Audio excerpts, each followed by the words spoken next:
ကုံစုံဆိုင်တစ်ဆိုင်ဖွင့်လိုက်တယ်ဆိုလို့ရှိရင်အရန်မှအလုပ်ရှုပ်တယ်ပစ္စည်းကိုထဲရတာထုတ်ရတာအပြောက်ရှာစစ်ရတာတွေအရန်များတယ်လို့ပြောနေကြတယ်လို့ရှိရပေါ့နော်နောက်တစ်ခုကကြတော့ဒီပစ္စည်းတွေကအလေလွင့်များတာရှိတယ်ပစ္စည်းအပေါက်အပြဲတွေအပြင်ကိုအပြောက်ရှာတွေလည်းရှိတတ်တယ်ဒီလိုမျိုးဒိတ်ကုန်တဲ့ပစ္စည်းတွေဆိုလို့ရှိရင် expire date ကိုပေါ့နော်ကိုအောင်မရောင်းနိုင်လို့မလို့ဘယ်လိုဖြစ်သွားတယ်ဆိုတဲ့ပစ္စည်းမျိုးတွေရှိတယ်ပေါ့အဲ့ဒါမျိုးတွေကိုဘယ်လိုမျိုးကာကွယ်ရမလဲဒါတွေမဖြစ်အောင်ဘယ်လိုလုပ်ရမလဲဆိုတဲ့နည်းလမ်းကိုပြောပြပေးမယ်နော်ဒါတွေဘာဖြစ်လို့ဖြစ်နေလဲဆိုလို့ရှိရင်ဒါက80-20 ratio ရှိတယ်အဲ့ဒီ ratio ကိုလူတွေကလိုက်မလုပ်လို့ဖြစ်နေတာအဲ့ဒီ80-20 ratio ကိုအခုဒီပေါ့နော်ဖုန်းထဲမှာဆိုလို့ရှိရင်လူတွေကဘာလို့ညာလို့နဲ့ဆိုပြီးတော့အင်္ဂလိပ်လိုတွေပြောနေကြတာဒီအများကြီးပဲရှိတယ်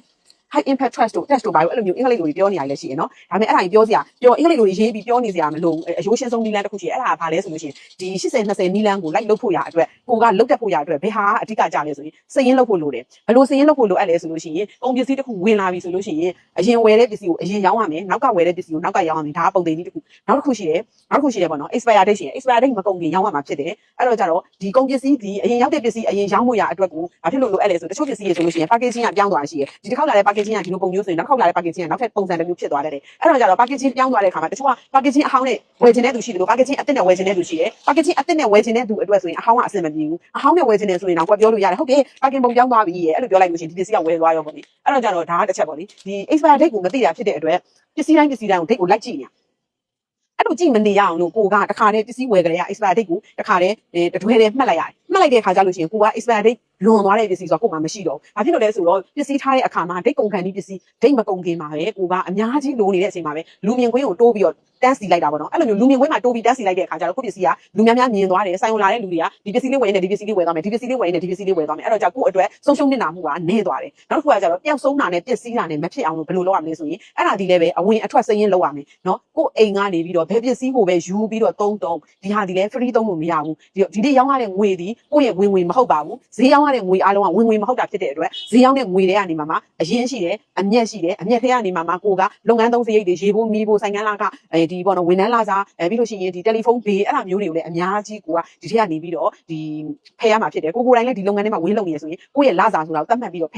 ယ်နိုင်တယ်ဆိုပိုကောင်းတယ်ကိုက10သိန်းဖိုးပဲအလုပ်လုပ်ပြီးတော့300ဘူးကိုကသုံးလိုက်နေရဆိုရင်လည်းဒီလုပ်ငန်းကဘယ်လိုမှရေရှည်မှာရက်တည်နိုင်မှာမဟုတ်ဘူးနောက်တစ်ခုကကျတော့အကျွေးပေးခြင်းစည်ရင်းမရှိဘဲနဲ့လေပတ်နေတဲ့လုပ်ငန်းမှာအကျွေးဘယ်လောက်ရှိရဲဆိုတော့ကိုကမသိနိုင်ဘူးအဲ့တော့ကိုကစည်ရင်းမရှိတာဖြစ်တဲ့အတွက်အကျွေးတွေကိုကိုကပေးမိတယ်ကိုကဒီလူဘယ်လောက်ပေးမိမှမသိတာဖြစ်တဲ့အတွက်ထားလိုက်မိမယ်နောက်တစ်ခါကျတော့အကျွေးပေးထားတာကြာနေပြီကိုကပြန်မတောင်းမိတာတွေဖြစ်တယ်လေအဲ့တော့ကျတော့အကျွေးပေးတဲ့ဆိုင်မျိုးအကျွေးနဲ့လုံနိုင်တဲ့လုပ်တဲ့ဆိုင်မျိုးဆိုလို့ရှိရင်ကိုကအကျွေးရောင်းမယ်ဆိုရင်တော့မှစည်ရင်းရှိတယ်ဆိုရင်ကိုအတွက်ဆုံးရှုံးနေတာမှုကအများကြီးပို့ပြီးတော့တက်တာတယ်နော်အဲ့တော့ကျတော့20%တော့ခွန်အားစိုက်ထုတ်ပြီးတော့စည်ရင်းအင်းလုပ်လိုက်မယ်ဆိုရင်80%တော့အကျိုးမြတ်ကိုကိုကရမှာဖြစ်တယ်ဆုံးရှုံးနေတာမှုဆိုတဲ့အရာတွေကလည်းဆုံးရှုံးနေတာသွားတဲ့အရာတွေရဲ့80%ကလည်းကို့မှာစည်ရင်းအင်းလုပ်ဖို့အတွက်20%ကိုနော်ကိုကနေပြီးတော့ခွန်အားစိုက်ထုတ်ပြီးမလုပ်လို့ဖြစ်တာဖြစ်တယ်အဲ့တော့ကျတော့ဒီစည်ရင်းအင်းရတော့၎င်းဒီပေါဈေးရောက်တဲ့အချိန်မှာတော့၎င်းဒီ online မှာပဲရောင်းတာပဲဖြစ်ဖြစ်စီးနဲ့စနစ်နဲ့စည်ရင်းအင်းနဲ့လုပ်မယ်ဆိုလို့ရှိရင်ကိုယ့်ရဲ့ဆုံးရှုံးနေတာမှုကအများကြီး short ချသွားမှာဖြစ်တယ်အဲ့တော့စည်ရင်းလုပ်ဆိုတော့ကြတော့စည်ရင်းကဘယ်လိုမျိုးလုပ်လို့ရလဲဘယ်လိုပုံစံစည်ရင်းလုပ်လို့ရလဲဆိုရင်ပြမယ်နော်စောင်းနဲ့လုပ်လို့ရတယ်စည်ရင်းကိုအဝင်ရင်းမယ်အထွက်ရင်းမယ်ဝင်ငွေထွက်ငွေတစ်ခါလေးရင်းမယ်ဘယ်ပစ္စည်းကိုဘယ်လိုရောင်းလဲဘယ်ပစ္စည်းကိုဘယ်လိုဝယ်လဲတစ်ခါလေးမှတ်ထားမယ်နောက်တစ်ခုကဖုန်းနဲ့မှတ်လို့ရတယ် software တွေရှိတယ်နောက်တစ်ခုကကြတော့ကွန်ပျူတာနဲ့စည်ရင်းလုပ်လို့ရတယ်နော်ဈေးရောက်တဲ့အခါမှာလည်းဒီနေ့ဘယ်လောက်ကိုရောင်းရလဲဆိုတော့မှတ်ထားမယ်အဲ့လိုစည်ရင်းလုပ်ခြင်းအပြင်ကိုယ့်ရဲ့အယောင်းထိုင်းတဲ့ကုန်ပစ္စည်းကိုလည်းကိုကဒုတိယတစ်ချိန်ထပ်ပြီးတော့ရင်းနှီးမြှုပ်နှံမှုဝယ်ဖို့ဆိုလို့ရှိရင်အများကြီးစဉ်းစားသွားပြီဥပမာနော်10သိန်းနဲ့ရင်းနှီးပြီးတော့လုပ်တဲ့အိမ်ဆိုင်တေးသေးလေးဆိုရင်တော့မှာပဲခောက်ဆွဲဆိုတဲ့အမေမျိုးကိုရောင်းမယ်ဆိုလို့ရှိရင်ကြားပြရှိမယ်မျက်လုံးရှိမယ်ခွက်ရှိမယ်ဒီပေါ့မားရှိမယ်ရမ်းရှိမယ်အဲ့လိုမျိုးအမျိုးကြီးအများကြီးရှိတယ်မြန်မာခောက်ဆွဲတွေလည်းရှိတယ်အဲ့ဒီထဲကနေမှကိုကရောင်းအားကောင်းနေပါတယ်ကြားလို့ပစ္စည်းမျိုးကိုအများကြီးမတင်မိပဲနဲ့ဒီရောင်းအားမကောင်းတဲ့ခောက်ဆွဲကိုတင်လိုက်မိတဲ့အခါကျတော့ကိုယ်ဆိုင်ပဲကိုယ်အိမ်ပဲဆိုပြီးစီးရင်မရှိပေါ့ရောင်းအားနေတဲ့ဟာကိုယူစားလိုက်ပြီးတော့ဒါမျိုးတွေကပြီးသွားတယ်ဒါမပြီးသွားဘူးကိုယ့်ရဲ့အရင်ပြောက်သွားတဲ့အကြောင်းရင်းရဲ့အဓိကအချက်ကပြဿနာဒီကိုကဒီစရင်အင်းလုံးမထားတာဖြစ်တယ်ကိုယ်ဆိုင်ရပစ္စည်းကိုလည်းကိုကပတ်သက်ပြီးဝယ်မစားတာဖြစ်တယ်ပြီးတော့ကျတော့ဝင်မှန်သမျှက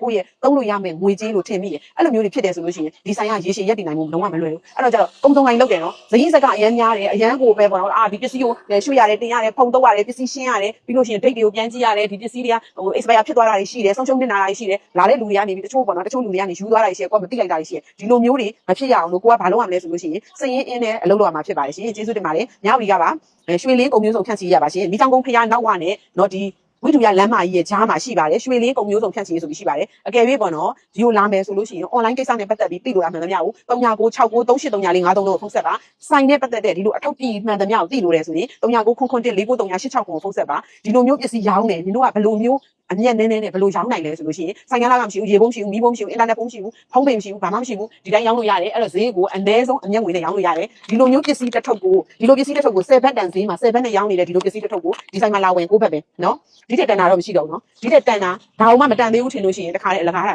ယူသွားတော့ပစ္စည်းတော့မဟုတ်ဘူးပစ္စည်းတော့မဟုတ်လူကိုယူသွားလိုက်နော်ဈေးစကားကိုခံနိုင်နေဆိုရင်ယူသွားလိုက်ကျေးဇူးတင်ပါတယ်ရှင်အိမ်သုံးစိတ်ချွေတာကိုရွှေလင်းမှာဈေးဝယ်ကြပါစို့